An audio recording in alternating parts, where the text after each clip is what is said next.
My mother-in-law handed me an apron the moment I walked through the door. Not a hello, not a how was the drive. Just a folded piece of linen thrust into my chest like a verdict. The kitchen needs setting up, she said, already turning away. Vivienne doesn't know where anything is, and she's our guest tonight. Vivienne, my brother-in-law's girlfriend of 4 months, a guest. I had been married to her son for 6 years. I took the apron. I didn't say anything. I walked into the kitchen, which I knew better than my own, and I started setting up, because that's what I had always done in that family. I made things work quietly, invisibly, from the back of the room. I had gotten very good at it. What none of them knew, standing in that living room clinking wine glasses and celebrating my brother-in-law's big announcement, was that I already knew exactly what the announcement was going to be. And I already knew it wasn't true. And the reason I knew it wasn't true was because the company he was about to claim credit for saving was, as of 72 hours ago, mine. My husband's family had a way of arranging the world into a hierarchy so natural to them, they didn't even notice they were doing it. At the top was my brother-in-law, Fletcher. Fletcher was the kind of man who occupied space confidently and without apology, who laughed too loud at his own jokes and expected rooms to laugh with him, and they usually did. He was tall, broad-shouldered, the kind of handsome that photographs well. His mother, Constance, had spent 30 years curating his mythology. Every stumble became a lesson. Every failure became character building. Every debt became temporary. My husband, Nathan, was good. Genuinely, quietly good, in a way that his family had decided long ago was boring. He wasn't a risk taker. He wasn't loud. He worked in commercial real estate appraisal with a steadiness that made his mother anxious, as though she was watching someone deliberately choose to walk when they could be running. She loved him, I think, but she didn't respect him the way she respected Fletcher, and she had never been careful enough to hide it. And then there was me. I was an asset manager. I had been for 8 years. Not the kind who manages your retirement portfolio or sends you quarterly newsletters. I worked in distressed assets. Corporate turnaround. When a company was 6 months from insolvency, when the board had gone quiet and the creditors were circling, I was the one they called. I came in, assessed the damage, and made decisions other people didn't have the stomach for. I was 31 years old, and I was very good at my job, and absolutely no one in Nathan's family knew what my job actually was. Because every time I tried to explain it at dinner, Constance would find a reason to redirect the conversation toward Fletcher. It had been that way since our wedding. I remember standing in the receiving line and Constance gripping my hands and saying with complete sincerity, "We're so glad Nathan found someone sensible." The way she said sensible, like it was a consolation, like I was a corrective measure rather than a person. I had learned over 6 years to be invisible in that house. I learned to arrive early and set tables. I learned which subjects to avoid. I learned that my accomplishments were either met with polite indifference or quietly repositioned as Nathan's luck. When we bought our house, Constance told her friends Nathan had done very well for himself. I had put in 60% of the down payment. I am not telling you this to complain. I am telling you this so you understand what I was thinking about when I tied that apron around my waist and started arranging serving dishes on the counter while the rest of the family gathered around Fletcher in the living room like he was a campfire. The company was called Meridian Fabrication, mid-sized industrial supplier, 30 years in business, family owned by a man named Gerald Ashworth who had built it from a single machine shop into a regional operation with about 200 employees. Fletcher had been brought in 8 months ago as a business development consultant, which was a title Gerald had essentially invented because Fletcher had convinced him he could triple their wholesale accounts. He had not tripled their wholesale accounts. What he had done was spend 8 months running up expenses, over-promising contracts he couldn't deliver, and burning through a credit line that Meridian didn't really have room to burn through. I knew all of this because 4 weeks ago, Gerald Ashworth had called my firm. Meridian was in serious trouble. They were behind on 2 equipment loans. A major account had pulled out after Fletcher promised them a production capacity the facility couldn't meet. The bank was watching. Gerald was 70 years old and exhausted, and he wanted someone to come in, tell him honestly whether the company could survive, and if so, how. I almost said no. I almost handed it to a colleague and stepped back because I knew the connection. But then I thought about all the dinners. I thought about the apron. I thought about Constance saying sensible. I thought about 6 years of being invisible and that family story about itself. And I said yes. It took me 12 days to understand Meridian fully. The core business was actually solid. The equipment was well maintained. The workforce was experienced and loyal. Gerald had built something real. The damage was concentrated and recent, and most of it had Fletcher's fingerprints on it, though Gerald was too loyal to say so directly. When I presented my assessment, Gerald looked at me across his conference table with the expression of a man who has just been told his diagnosis is serious but treatable. "What do we do?" he said. "First," I said, "we renegotiate the equipment loans. I have relationships with both lenders, and I can get you a restructured payment schedule. Second, we formally close the wholesale account pipeline Fletcher opened because two of those contracts have penalty clauses that will trigger if Meridian can't perform by Q3. Third, you need new leadership in business development, someone who actually understands your production floor." Gerald was quiet for a long time. "And what about Fletcher Callahan?" he said. He knew I knew. He had figured it out somewhere around day 3. "What about him?" I said. Gerald looked at me. "He told me last week he's going to bring in a new investor, someone willing to buy a minority stake and inject capital. He said he already has the deal structured." I kept my face very still. "Did he give you a name?" "Not yet. He said he'd have paperwork by the end of the month." I drove home that evening and sat in my car in the driveway for a while. I already knew what Fletcher was doing. He had made a mess he couldn't fix, and now he was going to find someone with money and charm them into buying their way into a damaged company, collect a finder's fee or a title bump or both, and call it a turnaround. He would present it to his mother as proof of genius.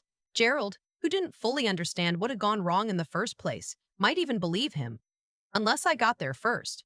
I called my managing partner that night. Then I called 2 of my institutional contacts.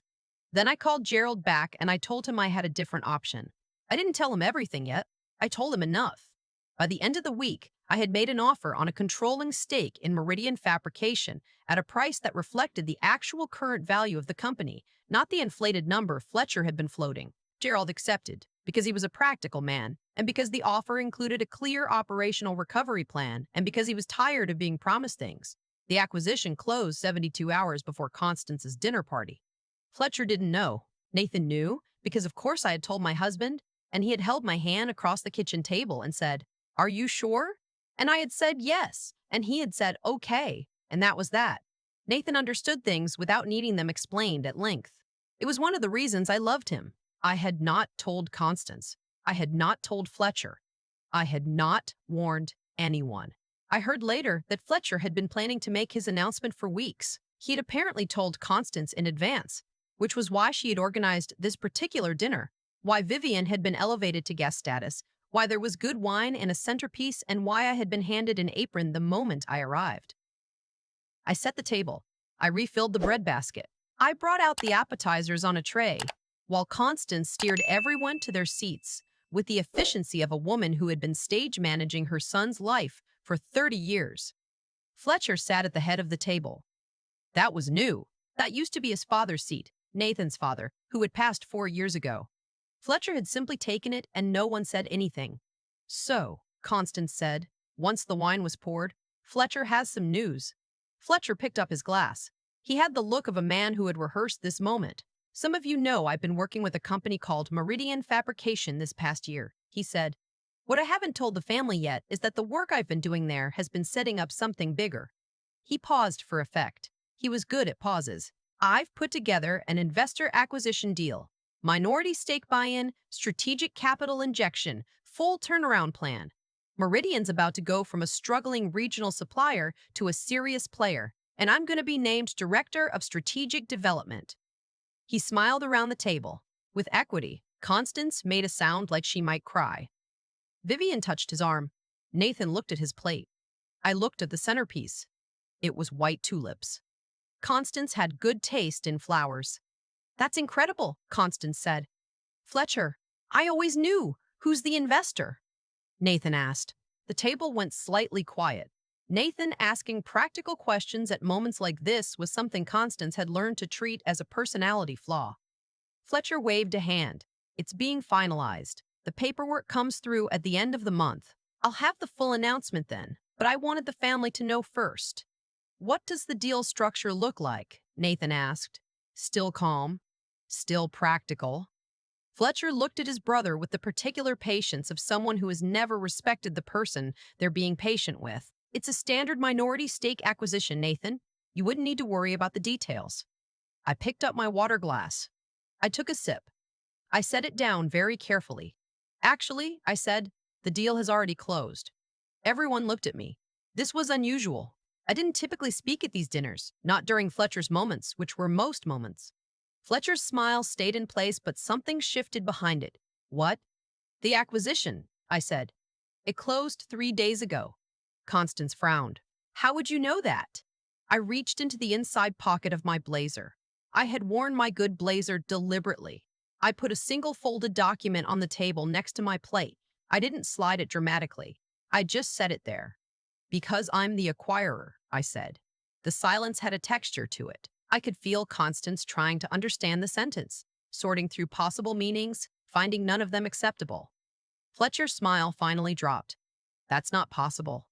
The controlling stake acquisition of Meridian Fabrication closed on Thursday, I said. Ashworth Capital Partners is the acquiring entity. I've been the managing principal of Ashworth Capital for 4 years. Gerald Ashworth's name is on the firm because he was my first client and he asked to be a minority partner. But I run the fund. I nodded toward the document on the table.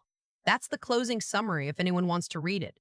Vivian looked between me and Fletcher with the expression of someone watching a tennis match where one player had just produced a racket from somewhere no one expected. You're saying you bought his company, Nathan's aunt said from the other end of the table. She was the only one who sounded almost delighted. I'm saying I bought the company he was trying to collect a finder's fee from, yes. Fletcher pushed back from the table slightly. He did it like he was about to stand up, then didn't. This is insane. You had no right. This is my deal. I've been building this relationship for 8 months. You've been damaging that relationship for 8 months, I said. I kept my voice even. This was important. I was not angry. Anger would have made it messy. I had waited too long and worked too carefully for this to be messy. Gerald called my firm because the company was in distress. I assessed the damage. The 2 equipment loans in default. The production contract you overpromised to the Delano account. The credit line drawdown. I know what I did, Fletcher said, his voice dropping. Then you know the investor deal you were shopping wouldn't have saved Meridian, I said. It would have bought it enough time for you to collect your equity and leave before the next problem hit. Gerald would have been left with a minority partner he didn't choose and a director's title that meant nothing. You don't know that. I have the models, I said. I'm happy to go through them. Constance's voice, when it came, was a different register than I'd ever heard from her. Quieter. Careful. Nathan, did you know about this? Nathan looked at his mother. Yes. And you didn't tell me. It wasn't mine to tell, Nathan said. Constance pressed her lips together. She looked at me with an expression I couldn't immediately name. It wasn't fury. It was something more structural, like a woman watching the load-bearing wall of a house she'd believed in for 30 years show its first crack. You should have come to us first, she said. This is family. Family doesn't usually hand me an apron when I walk through the door, I said. The table went completely still. I hadn't planned to say that. It came out clean and quiet, and I didn't regret it. This was a legitimate business transaction, I continued. Gerald needed help. I was qualified to help him. The acquisition is legal, documented, and already approved by the board. Fletcher's consulting contract with Meridian was month to month, and it ends at the close of the fiscal quarter. Fletcher stared at me. You're terminating my contract. Meridian's incoming operations team is being restructured. The business development function is being rebuilt from the ground up with people who understand the production capacity. I looked at him. There's no position for you in the new structure. I'll contest it, he said. I'll talk to Gerald. Gerald signed off on the staffing decisions as part of the acquisition terms, I said. He was relieved, honestly. He didn't know how to ask you to leave. Fletcher stood up, then sat back down. He looked like a man who had prepared every version of this evening except this one. Constance turned to me with the composed expression of a woman who had spent a lifetime winning arguments. So what was this? You came here to humiliate him in front of his family? No, I said. I came here because Nathan wanted to come, and I don't hide from things. I glanced at Fletcher's untouched plate. He made the announcement. I clarified the facts. And the company? Constance asked. What happens now? I stabilize the operations of the next 2 quarters, rebuild the wholesale pipeline properly, and sell the stake at a recovery value that returns capital to the fund. Gerald retires on schedule. The employees keep their jobs. I folded my hands on the table. It's what I do. Vivian, who had been silent for the past several minutes with the self-preservation instincts of someone who recognized they were watching a family moment they had no map for, quietly excused herself to use the restroom and did not return for a very long time. Nathan reached under the table and found my hand. He didn't say anything. He didn't need to. Fletcher left before dessert. He kissed his mother on the cheek, walked past Nathan without a word, and didn't look at me. The door closed behind him with a careful, controlled click that was somehow worse than a slam. Constance sat at the head of the table, which was Fletcher's seat now emptied, and she looked at the white tulips in the centerpiece for a while. I watched her work through something. I didn't know what. I didn't try to fill the silence. You could have told me, she finally said. Before tonight. Would you have listened? I asked. She didn't answer. That was its own answer. Nathan drove us home. It was dark by the time we got on the highway, and for a while, neither of us spoke, which was one of the things I loved about being married to him. He didn't need to narrate everything. How do you feel? He asked finally. I thought about it. I looked at the highway lights moving past, and I thought about the apron on the counter, and Constance's face when she said sensible, and 8 months of Fletcher's damage folded into 12 days of my work. Like someone who's been very patient for a very long time, I said. Nathan nodded. He reached over and turned the radio on low. I got a call from Gerald the next morning. He had heard from Fletcher, who had apparently phoned him late the previous night to dispute the staffing decision. Gerald sounded tired. What did you tell him? I asked. I told him the decisions were made, Gerald said. I told him the company needed to be run by people who understood it. A pause. I also told him I should have listened to my instincts 8 months ago. I didn't say it directly, but I think he understood. Thank you, Gerald. No, he said. Thank you. I built that company for 30 years. I didn't want to watch it disappear because I was too embarrassed to ask for help sooner. I didn't hear from Constance for 2 weeks. When she called, she didn't apologize exactly. She was not a woman who apologized easily, and I had long ago made peace with that. What she said instead was that she had looked up Ashworth Capital Partners and read through our public-facing portfolio materials, and she had apparently spent some time doing this. Because she asked a specific question about a healthcare distribution turnaround from 3 years ago that was buried in a footnote. That was you? She said. That was me, I said. Another silence. You never told us any of this, she said. I tried, I said. A few times. It's hard to finish a sentence when Fletcher is in the room. She made a sound that wasn't quite a laugh, but was adjacent to one. I did not expect that to fix 30 years of hierarchy. It didn't. But something shifted after that, something small and structural. The next time we came to dinner, Constance handed my coat to Nathan to hang up and walked me directly to the kitchen to ask my opinion on a financial decision she was making about her own retirement account. She did it briskly, without preamble, like it was a normal thing, and it had always been a normal thing. It hadn't, but I let her have the fiction, because I understood something about the way people protect their sense of the world, and because being right was, in the end, less important to me than being respected. Fletcher took a position at a smaller firm in a different city 3 months later. We don't talk about him much at family dinners now. The seat at the head of the table stays empty. I still tie my own apron when I'm in Constance's kitchen. But now I do it myself, before she asks, and no one says a word about it. I keep thinking about the apron, not the dinner, not the documents on the table, not the look on Fletcher's face when he understood what had happened. Just the apron, folded and pressed into my hands before I'd even set down my bag. That one gesture held 30 years of a family's assumptions about who I was and what I was worth, and for a long time I accepted it, because I didn't yet understand that accepting it was a choice. Here's what I know now. What people do to you consistently is not an accident. It's a belief system. Constance didn't hand me that apron because she was careless. She handed it to me because somewhere along the way she had decided, and kept deciding, that I was a certain kind of person, useful in a particular way, easy to overlook in every other way. And Fletcher built his entire strategy on the same assumption, that the quiet woman at the edge of the room wasn't watching, wasn't calculating, wasn't already 3 moves ahead of everyone at the table. That assumption was his real mistake. Not the overextended contracts, not the credit line, not the deal he couldn't back up. Those were just symptoms. The root of it was that he had never once considered me a serious person, and so he never thought to check whether I was in the room. I spent years wondering if I was doing something wrong by staying quiet, if I should have demanded to be heard sooner, pushed harder, made myself impossible to ignore. But I don't think that anymore. There's a kind of intelligence that lives in patience, in watching and waiting and building something so solid that when the moment finally comes, there's no argument to be made.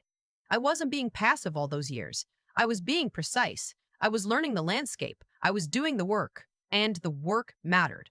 Not just the Meridian acquisition, but everything before it. The 12-hour days no one saw. The decisions I made that protected people's livelihoods. The discipline of building a reputation slowly and correctly rather than quickly and loudly. That's not a lesser way to move through the world. It's a harder one, and I think it's the only one I know how to respect. What I want to say to anyone who recognizes themselves in this story is that the invisible child, the overlooked daughter-in-law, the person who keeps being handed the apron, you are not obligated to keep accepting it. But more than that, your silence is not your weakness. It might be your strategy. The people who underestimate you are, in a strange way, giving you a gift. They're telling you everything they know while revealing everything they don't. Fletcher lost Meridian because he never did the real work. He borrowed credibility he hadn't earned and spent it faster than it could be replenished. That kind of collapse is never sudden. It builds slowly, choice by choice, shortcut by shortcut, until the whole structure is resting on nothing. And then someone like me comes along with a closing summary and a good blazer, and it's over in a sentence. I still go to family dinners. I still help in the kitchen sometimes. But I tie my own apron now, and I do it on my terms, and the room feels different than it used to. Not because I proved something to them, because I stopped needing to.